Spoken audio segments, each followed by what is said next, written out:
Want to know why? Ask how. Howard the Humongous. This week, Donald Trump has taken a crime, getting things of value from another nation, to use in a political campaign, and has normalized it. He's made it look trivial, not a problem, in fact, a virtue. How did he pull this off? He used two tricks. Trick number one, hide your crime in plain sight. And trick number two, give off no problem social cues. What are no problem social cues? In a famous 1962 experiment, the Schachter-Singer experiment, two groups of college students were injected with a drug they were told was to test their eyesight. In fact, it was a hormone, a stimulant, epinephrine. Epinephrine is like amphetamine or speed. It makes your heart beat fast and puts you on hyper alert. Both groups of students were asked to fill out a long test. While the first group of students filled out its test, they felt the effects of the drug and their heart rates went up. One student in the room acted as if the drug had made him euphoric, blissfully happy. That student was a plant put there by the experimenters. The second group of college students had a different experience. One student started muttering angrily about the unfairness of the test. Finally, he got to his feet, crumpled the test paper, threw it on the floor, and stomped out of the room in a fury. What happened to the rest of the students in each room?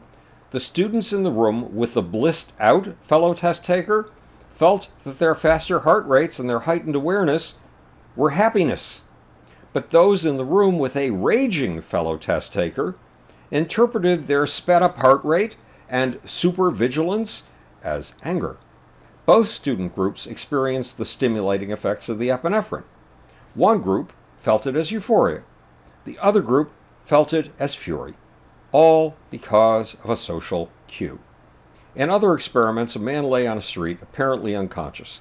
The experimenter's stooges walked past the prone man as if there was no problem, and other pedestrians on the sidewalk took it for granted that the man laid out on the concrete was drunk and simply walked past him too. Next, in another neighborhood, the same man was laid out on the sidewalk, looking unconscious. But this time, one of the experimenter's secret helpers stopped as if there were an emergency, as if the man passed out on the concrete was having a heart attack. This time, the pedestrians no longer walked past. Instead, they clustered around to see if they could help. And what was the difference between the pedestrians who ignored the horizontal man and the pedestrians who gave a damn and tried to help? Social cues. One social cue hinted that there was nothing special going on here. The other hinted that there was an emergency. Donald Trump is a con man.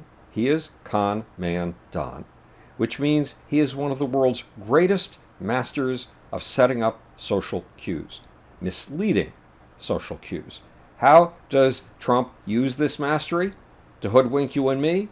When President Trump was accused at the end of September of collusion with the Ukrainians to dig up dirt on his possible Democratic opponent in the upcoming 2020 presidential election, Joe Biden, what did President Trump do? Did he become secretive and give off cues of guilt?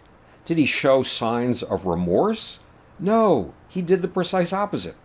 He went on television and asked the Chinese to investigate Biden and to give him opposition research for his upcoming presidential campaign, which is against the law. But Donald Trump did this with a set of social cues that you and I would not be able to muster under similar circumstances. He did it with a bluster and bravado that made it seem as normal as eating dinner.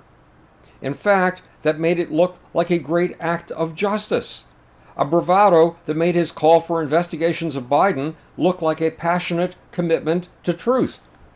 But was Trump's insistence on holding up military aid to the Ukraine, a country under siege by Russia, really a commitment to truth?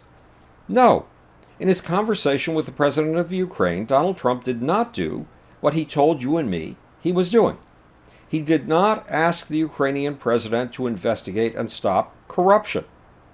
He asked only two things: that the president of the Ukraine investigate Joe and Hunter Biden, and that the president of the Ukraine investigate CrowdStrike, a group Trump is convinced did dirty work in the 2016 presidential campaign on behalf of the Democratic Party.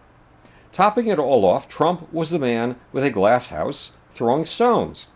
His daughter Ivanka got hard to obtain patents from the Chinese simply because she was the daughter of the President of the United States. Trump himself has sold an unseemly number of multi-million-dollar condos in Trump Tower to key figures in the Russian mafia, men who work as pawns for Vladimir Putin. In fact, Trump Tower could be said to be the headquarters of the Russian mafia in America. And President Trump's sons, Donald and Eric Trump, have been violating President Trump's pledge to suspend all foreign deals while he was in office.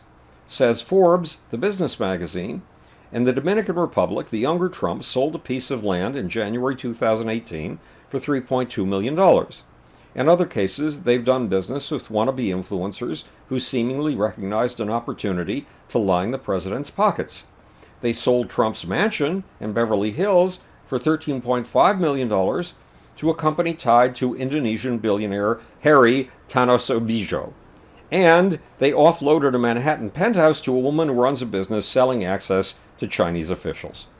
Hunter Biden was wrong to accept business deals in China and Ukraine while his dad was in office. And Ivanka, Donald Jr., and Eric Trump are wrong to profit off of their dad's presidency by selling what appears to be ins to the White House. But the bottom line is that Donald Trump is using social cues to normalize things that were formerly thought to be politically taboo, that were formerly thought to be politically outrageous. He has normalized lying. He has told more than 12,000 lies in slightly less than 3 years in office. He is normalizing corruption, normalizing the high crime and misdemeanor that the Constitution itself calls accepting emoluments from foreign powers, when he charges foreign dignitaries for stays at the Trump hotels. And he is now normalizing using the nation's security budgets to extort favors from other nations, favors that don't advance America's security, but favors that are vital to President Trump's upcoming re-election. Donald Trump is doing the sort of things that monarchs did back in the days when we had a bloody revolution to free ourselves from the tyranny of King George. Donald Trump is normalizing a view of the Constitution and of the American system that would make him a man above the law and above ethics and morals, a man whose will is the law. In other words, a king. And Donald Trump is establishing a cult of personality that would allow President Trump to do what one of his most admired families, the Kim family in North Korea, has done: found a dynasty.